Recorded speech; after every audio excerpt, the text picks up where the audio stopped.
Now, in a striking interview, Dr. Mohammad Hossein Ziyaeenia, deputy to the representative of Iran's supreme leader in India, delivered a sharp critique of the international community's priorities during the recent wars involving Iran, the United States, and Israel. He accused Western governments and institutions of placing economic and strategic interests above human lives, highlighting the stark contrast between concern for trade routes like the Strait of Hormuz and the widespread suffering of Iranian civilians.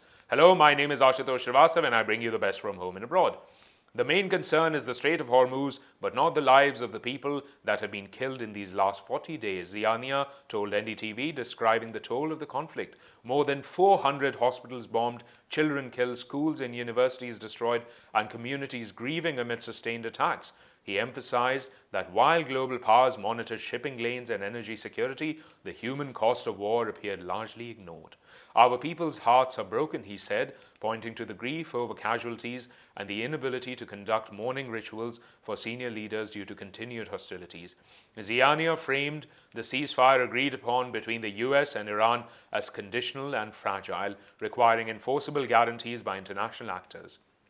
He also warned that the next 2 weeks would be critical as Tehran sought assurances from the United Nations and other organizations that its conditions would be respected.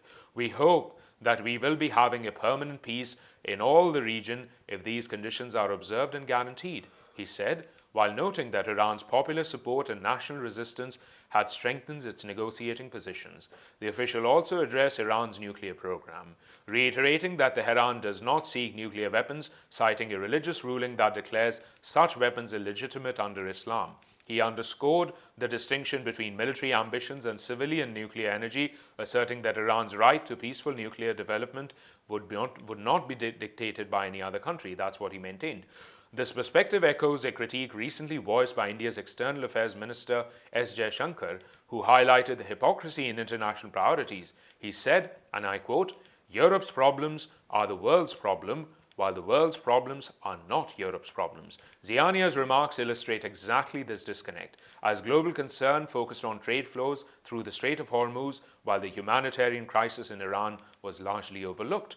The Iranian officials' comments underline a growing frustration in non-Western nations with selective global attention that prioritizes strategic or economic concerns over civilian safety and regional stability.